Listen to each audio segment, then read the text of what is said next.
Leo Tolstoy. Where love is, God is. In a certain town there lived a cobbler, Martin Avdij by name. He had a tiny room in a basement, the one window of which looked out onto the street. Through it one could only see the feet of those who passed by, but Martin recognized the people by their boots. He had lived long in the place, and had many acquaintances.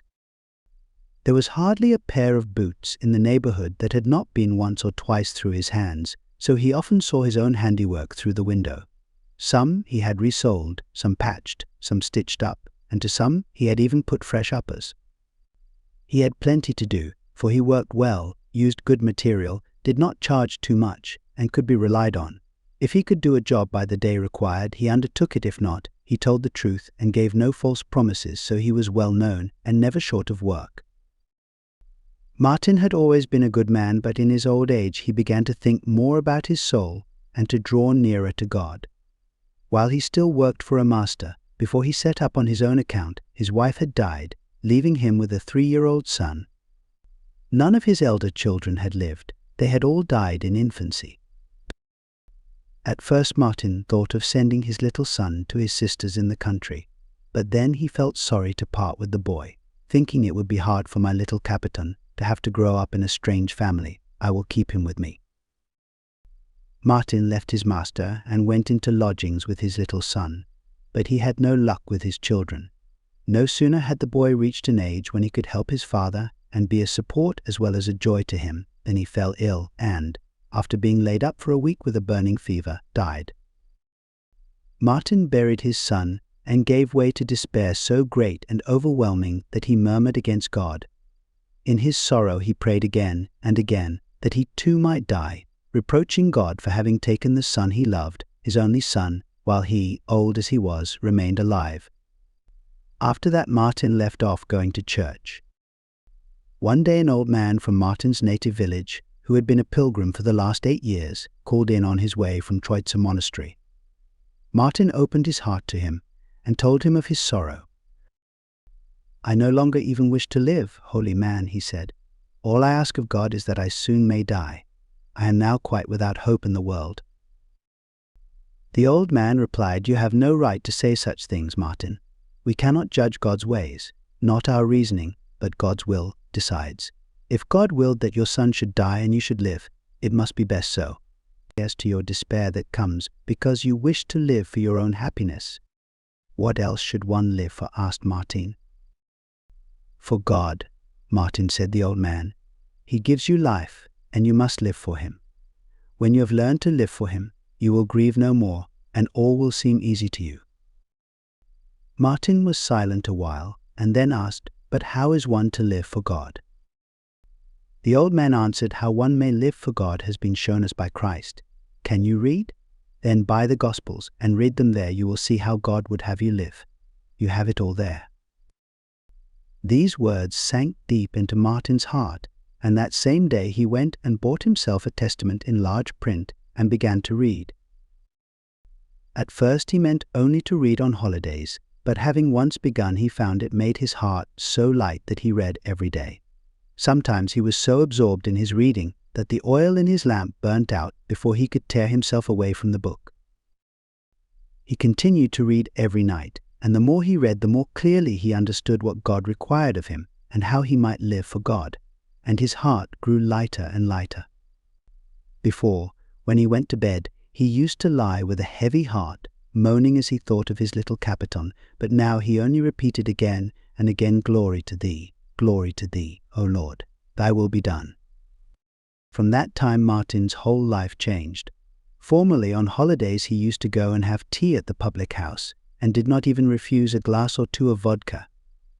Sometimes, after having had a drop with a friend, he left the public house not drunk, but rather merry, and would say foolish things, shout at a man, or abuse him. Now, all that sort of thing passed away from him. His life became peaceful and joyful. He sat down to his work in the morning, and when he had finished his day's work, he took the lamp down from the wall, stood it on the table, fetched his book from the shelf, opened it, and sat down to read. The more he read, the better he understood, and the clearer and happier he felt in his mind. It happened once that Martin sat up late, absorbed in his book. He was reading Luke's Gospel, and in the 6th chapter he came upon the verses. To him that smiteth thee on the one cheek offer also the other, and from him that taketh away thy cloak withhold not thy coat also. Give to every man that asketh thee, and of him that taketh away thy goods ask them not again. And as ye would that men should do to you, do ye also to them likewise. He also read the verses where our Lord says, And why call ye me Lord, Lord, and do not the things which I say? Whosoever cometh to me, and heareth my sayings, and doeth them, I will shew you to whom he is like. He is like a man which built an house, and digged deep, and laid the foundation on a rock. And when the flood arose, the stream beat vehemently upon that house, and could not shake it, for it was founded upon a rock. But he that heareth and doeth not is like a man that without a foundation built an house upon the earth, against which the stream did beat vehemently, and immediately it fell, and the ruin of that house was great. When Martin read these words, his soul was glad within him. He took off his spectacles and laid them on the book, and leaning his elbows on the table pondered over what he had read. He tried his own life by the standard of those words, asking himself, Is my house built on the rock or on sand? If it stands on the rock, it is well. It seems easy enough while one sits here alone, and one thinks one has done all that God commands, but as soon as I cease to be on my guard, I sin again. Still I will persevere. It brings such joy. Help me, O Lord. He thought all this, and was about to go to bed, but was loath to leave his book.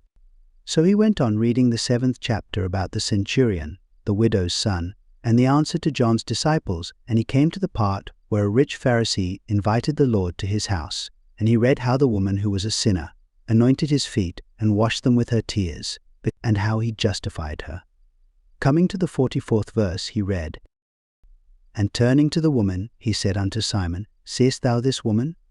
I entered into thine house. Thou gavest me no water for my feet, but she hath wetted my feet with her tears, and wiped them with her hair. Thou gavest me no kiss, but she, since the time I came in, hath not ceased to kiss my feet. My head with oil thou didst not anoint, but she hath anointed my feet with ointment. He read these verses, and thought he gave no water for his feet, gave no kiss, his head with oil he did not anoint. And Martin took off his spectacles once more, laid them on his book, and pondered. He must have been like me, that Pharisee. He too thought only of himself, how to get a cup of tea, how to keep warm and comfortable, never a thought of his guest.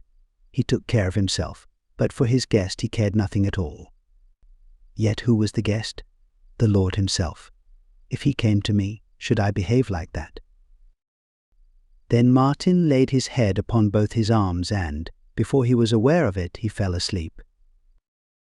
Martin, he suddenly heard a voice, as if someone had breathed the word above his ear. He started from his sleep. Who's there? He asked. He turned round and looked at the door. No one was there. He called again. Then he heard quite distinctly, Martin, Martin, look out into the street tomorrow, for I shall come.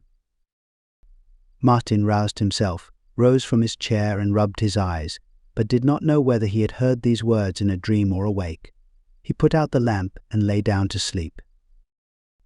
Next morning he rose before daylight, and after saying his prayers he lit the fire and prepared his cabbage soup and buckwheat porridge. Then he lit the samovar, put on his apron, and sat down by the window to his work.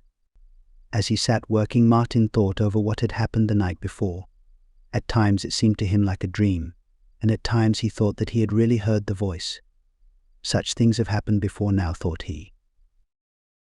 So he sat by the window, looking out into the street more than he worked, and whenever anyone passed in unfamiliar boots he would stoop and look up, so as to see not the feet only but the face of the passerby as well. A house porter passed in new felt boots, then a water carrier. Presently an old soldier of Nicholas reign came near the window, spade in hand. Martin knew him by his boots, which were shabby old felt ones, goloshed with leather. The old man was called Stepanich. A neighbouring tradesman kept him in his house for charity, and his duty was to help the house porter. He began to clear away the snow before Martin's window. Martin glanced at him and then went on with his work. "I must be growing crazy with age," said Martin, laughing at his fancy. "Stepanich comes to clear away the snow, and I must needs imagine it's Christ coming to visit me. Old dotard that I am." Yet after he had made a dozen stitches, he felt drawn to look out of the window again. He saw that Stepanich had leaned his spade against the wall and was either resting himself or trying to get warm. The man was old and broken down, and had evidently not enough strength even to clear away the snow. "What if I called him in and gave him some tea?" thought Martin. "The samovar is just on the boil." He stuck his awl in its place and rose, and putting the samovar on the table, made tea. Then he tapped the window with his fingers. Stepanich turned and came to the window. Martin beckoned to him to come in and went himself to open the door. "Come in," he said, "and warm yourself a bit. I'm sure you must be cold." "May God bless you," Stepanich answered. "My bones do ache," to be sure. He came in, first shaking off the snow, and lest he should leave marks on the floor he began wiping his feet, but as he did so he tottered and nearly fell. "Don't trouble to wipe your feet," said Martin. "I'll wipe up the floor. It's all in the day's work. Come, friend, sit down and have some tea." Filling 2 tumblers, he passed one to his visitor, and pouring his own out into the saucer, began to blow on it. Stepanich emptied his glass, and turning it upside down, put the remains of his piece of sugar on the top. He began to express his thanks, but it was plain that he would be glad of some more. "Have another glass," said Martin, refilling the visitor's tumbler and his own. But while he drank his tea, Martin kept looking out into the street. "Are you expecting anyone?" asked the visitor. "Am I expecting anyone? Well, now, I'm ashamed to tell you. It isn't that I really expect anyone, but I heard something last night which I can't get out of my mind. Whether it was a vision or only a fancy, I can't tell. You see, friend, last night I was reading the Gospel about Christ the Lord, how he suffered and how he walked on earth. You have heard tell of it, I dare say." "I have heard tell of it," answered Stepanich, "but I'm an ignorant man and not able to read." "Well, you see, I was reading of how he walked on earth. I came to that part, where he went to a Pharisee who did not receive him well. Well, friend, as I read about it, I thought how that man did not receive Christ the Lord with proper honor. Suppose such a thing could happen to such a man as myself, I thought, what would I not do to receive him? But that man gave him no reception at all. Well, friend, as I was thinking of this, I began to doze, and as I dozed I heard someone call me by name. I got up and thought I heard someone whispering, 'Expect me, I will come tomorrow.' This happened twice over, and to tell you the truth, it sank so into my mind that, though I am ashamed of it myself, I keep on expecting him, the dear Lord." Stepanich shook his head in silence, finished his tumbler, and laid it on its side, but Martin stood it up again and refilled it for him. "Here, drink another glass, bless you. And I was thinking, too, how he walked on earth and despised no one, but went mostly among common folk. He went with plain people and chose his disciples from among the likes of us, from workmen like us, sinners that we are. 'He who raises himself,' he said, 'shall be humbled, and he who humbles himself shall be raised.' 'You call me Lord,' he said, 'and I will wash your feet. He who would be first,' he said, 'let him be the servant of all,' because he said, 'Blessed are the poor, the humble, the meek, and the merciful.'" Stepanich forgot his tea. He was an old man, easily moved to tears, and as he sat and listened the tears ran down his cheeks. "Come, drink some more," said Martin. But Stepanich crossed himself, thanked him, moved away his tumbler, and rose. "Thank you, Martin Avdyeevich," he said. "You have given me food and comfort, both for soul and body." "You're very welcome. Come again another time. I am glad to have a guest," said Martin. Stepanich went away, and Martin poured out the last of the tea and drank it up. Then he put away the tea things and sat down to his work, stitching the back seam of a boot, and as he stitched he kept looking out of the window, waiting for Christ, and thinking about him and his doings. And his head was full of Christ's sayings.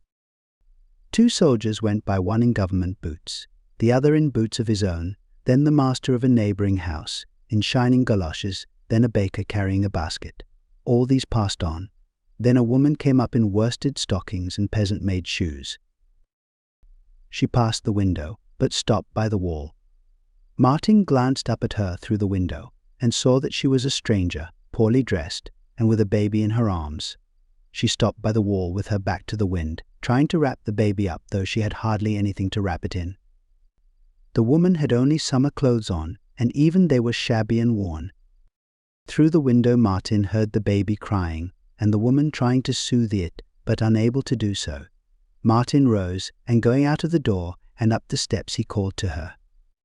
"My dear, I say, my dear." The woman heard, and turned round. "Why do you stand out there with the baby in the cold? Come inside. You can wrap him up better in a warm place. Come this way." The woman was surprised to see an old man in an apron, with spectacles on his nose, calling to her, but she followed him in. They went down the steps, entered the little room, and the old man led her to the bed. "There, sit down, my dear, near the stove. Warm yourself and feed the baby." "Haven't any milk." "I have eaten nothing myself since early morning," said the woman, but still she took the baby to her breast. Martin shook his head. He brought out a basin and some bread. Then he opened the oven door and poured some cabbage soup into the basin. He took out the porridge pot also, but the porridge was not yet ready, so he spread a cloth on the table and served only the soup and bread. "Sit down and eat, my dear, and I'll mind the baby. Why, bless me, I've had children of my own. I know how to manage them."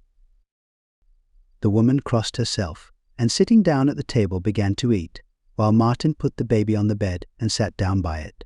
He chucked and chucked, but having no teeth he could not do it well, and the baby continued to cry.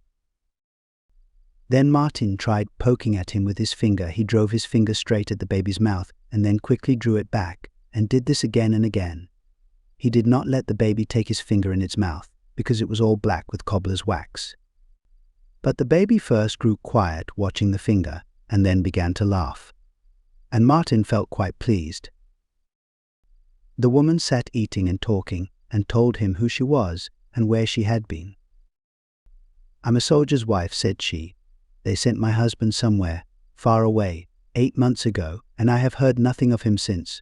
I had a place as cook till my baby was born, but then they would not keep me with a child. For 3 months now I have been struggling, unable to find a place, and I've had to sell all I had for food. I tried to go as a wet nurse, but no one would have me. They said I was too starved looking and thin. Now I have just been to see a tradesman's wife. A woman from our village is in service with her, and she has promised to take me. I thought it was all settled at last, but she tells me not to come till next week. It is far to her place, and I am fagged out, and baby is quite starved, poor mite. Fortunately our landlady has pity on us and lets us lodge free, else I don't know what we should do." Martin sighed. "Haven't you any warmer clothing?" he asked. "How could I get warm clothing?" said she. "Why, I pawned my last shawl for 6pence yesterday." Then the woman came and took the child, and Martin got up. He went and looked among some things that were hanging on the wall, and brought back an old cloak. "Here," he said, "though it's a worn-out old thing, it will do to wrap him up in." The woman looked at the cloak, then at the old man, and taking it, burst into tears. Martin turned away, and groping under the bed brought out a small trunk. He fumbled about in it, and again sat down opposite the woman. And the woman said, "The Lord bless you, friend. Surely Christ must have sent me to your window, else the child would have frozen. It was mild when I started, but now see how cold it has turned. Surely it must have been Christ who made you look out of your window and take pity on me, poor wretch." Martin smiled and said, "It is quite true, it was He made me do it. It was no mere chance made me look out." And he told the woman his dream, and how he had heard the Lord's voice promising to visit him that day. "Who knows? All things are possible," said the woman, and she got up and threw the cloak over her shoulders, wrapping it round herself and round the baby. Then she bowed and thanked Martin once more. "Take this for Christ's sake," said Martin, and gave her sixpence to get her shawl out of pawn. The woman crossed herself, and Martin did the same, and then he saw her out. After the woman had gone, Martin ate some cabbage soup, cleared the things away, and sat down to work again. He sat and worked, but did not forget the window, and every time a shadow fell on it, he looked up at once to see who was passing.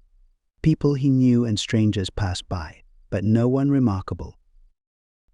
After a while Martin saw an apple woman stop just in front of his window.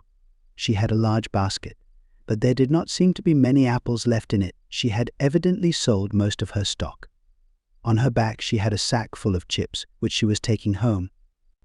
No doubt she had gathered them at some place where building was going on. The sack evidently hurt her, and she wanted to shift it from one shoulder to the other, so she put it down on the footpath and, placing her basket on a post, began to shake down the chips in the sack. While she was doing this, a boy in a tattered cap ran up, snatched an apple out of the basket, and tried to slip away, but the old woman noticed it, and turning, caught the boy by his sleeve. He began to struggle, trying to free himself, but the old woman held on with both hands, knocked his cap off his head, and seized hold of his hair. The boy screamed, and the old woman scolded.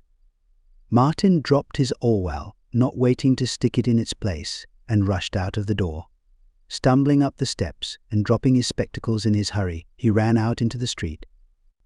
The old woman was pulling the boy's hair and scolding him, and threatening to take him to the police. The lad was struggling and protesting, saying, "I did not take it. What are you beating me for? Let me go." Martin separated them. He took the boy by the hand and said, "Let him go, Granny. Forgive him for Christ's sake. I'll pay him out so that he won't forget it for a year. I'll take the rascal to the police." Martin began entreating the old woman. "Let him go, Granny. He won't do it again. Let him go for Christ's sake." The old woman let go, and the boy wished to run away, but Martin stopped him. "Ask the granny's forgiveness," said he, "and don't do it another time. I saw you take the apple." The boy began to cry and to beg pardon. "That's right.